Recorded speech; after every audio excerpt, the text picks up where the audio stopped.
Good morning. So we will initiate our second day of the IX Fórum 12. I would like to thank all of our sponsors, Google, Abranet, Oath, Cisco, TEDx Extreme, Seaborn, PS, Afinizar, NTT, GlobeNet, Facebook, Angola Cables, Ethne, UPX Technologies, Telsus, and L8. The first talk of today will be about the sustainability model of the IX.br. So we initiated our activities in June of 2017. I believe that the date here is wrong.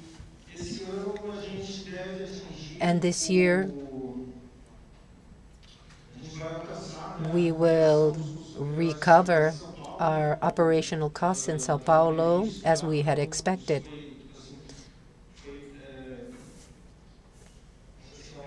This is a recognition of people that accepted this process, therefore, that we are totally aligned in this term. And what we're going to start doing next year is a recovery process of the operational cost of Rio de Janeiro. This is something that we addressed from the beginning. We said we were going to do it. And the idea is that until the end of the year, the first week of January, we will know what the value of the ports in Rio are. We still don't know if the cost will be the same as in São Paulo, but we will know this then. And the idea here, we prepared a timeline. By and large, what do? We calculate the used funds during the last day of the month. So we're going to see the funds that were used in Rio on December 31st.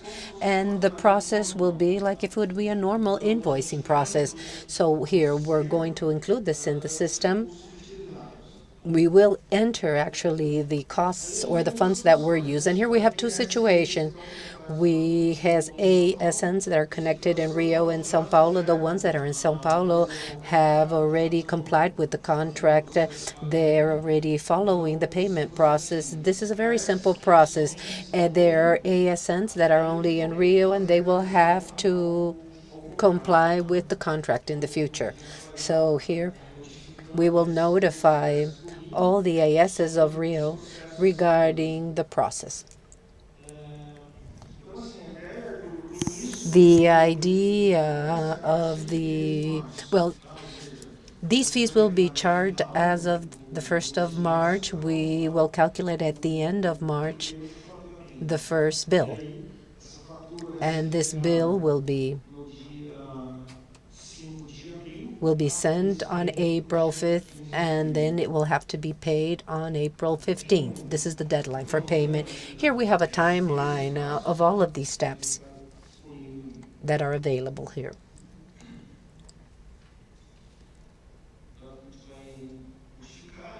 You will receive a notification, and for those that need a contract and for those that cannot accept the contract online, well, there are companies that work with payment processes, and they ask us for a formal copy that is already signed. The only thing you have to do is to request this through this email, pagamento@ix.br. Here I would just like to show you something that I wanted to point out. These are calls for support. These are payment calls. So here you have the number of calls that are opened and closed every month. And this is correspondent to the month of August. There was a great amount of calls that were opened. And precisely, this is a dunning process or a request to normalize the payments and also pending payments when we see cost recovery. So people from NOC that help us throughout this process are taking care of these calls. So it is very important to analyze this and see this and regulate your payments. Another thing, we generally receive contacts from our participants through email. And what happens? Sometimes they request information, payment slip, or some type of correction, or showing us the payment slip already paid. So when you send these emails to us, please be careful and tell us the number of the autonomous system you're referring to, because many times for us, it is a bit difficult to locate DAS.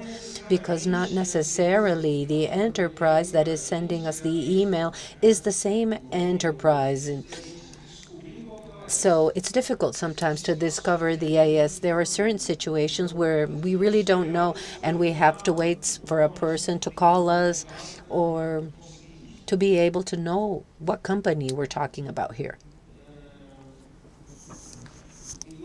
And another thing would be, every time you see your bills, your payments,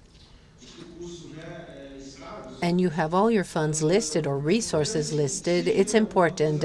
If there is something wrong or if there is an inconsistency, call our support in the billing page and do this before we generate the paying slip, because once we generate the invoice, for instance, there are a number of consequences, because the invoice is like a tax document for us. So yes, if there is a problem, well, we can resolve it, we can correct it, but don't wait until you receive the invoice. Especially when you wait one more month, because we have already collected the taxes and the process is much more complex. So this was a very brief presentation, and this is a feedback just to show you that everything is on the right track. We will start this process in April, and if you have any questions, we're at your disposal.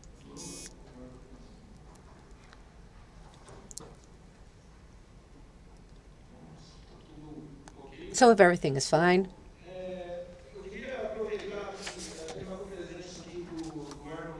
we have Arno Nip from D6, and he's participating today of the forum.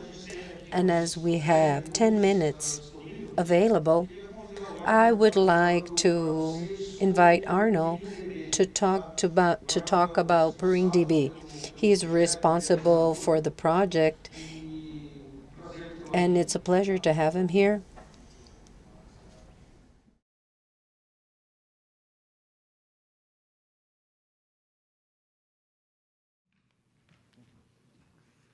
So, bom dia, good morning. Thank you for the introduction. Yes, I'm Arnold Nipper. I'm from DKIX, and I'm also from PeringDB, and I just had my 10th anniversary with PeringDB. I'm not the founder of PeringDB, but I'm with PeringDB for a long time already. So what is PeringDB? So PeringDB basically is a database where you find all the information you need for peering or for interconnection. And what are these basic information you need? Of course, first of all, you need information about the networks, then the information about collocation, and last but not least, information about internet exchange points. And this is what PeringDB has all in one place and nicely stitched together. That means information about all of the networks, all of the collocation, and all of the internet exchange points. So if you have one of these, if you're either a network operator or a collocation operator or run an internet exchange point, you're heartily invited to have your record in PeringDB and also to have your record updated regularly. So why do you need it? As a network, for sure, you know the internet is not only one net, the internet consists of thousands, of hundreds of thousands of networks. So you definitely are not able to span the whole world, you have to interconnect.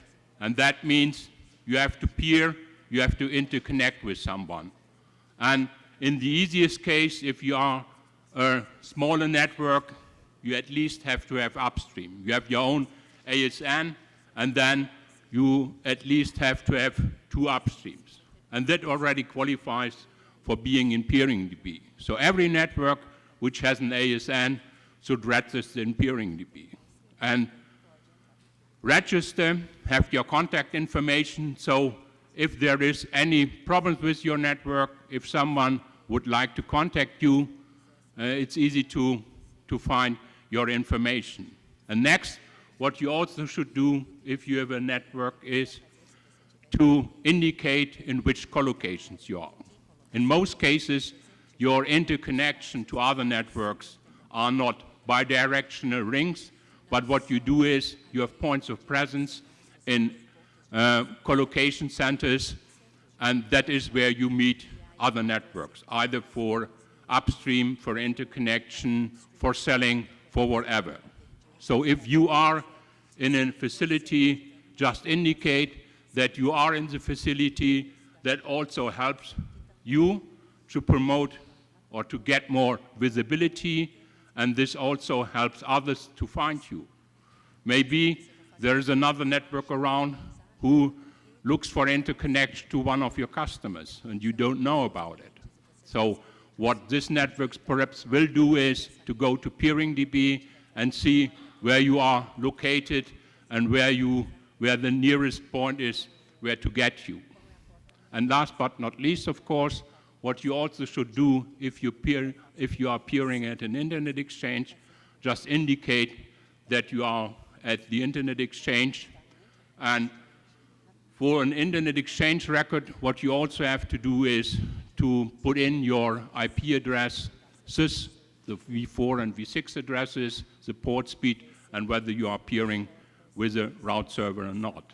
And of course, as with all the other information, please keep them up to date. So if you did not yet register with PeeringDB, just go to peeringdb.com. It's easy to register.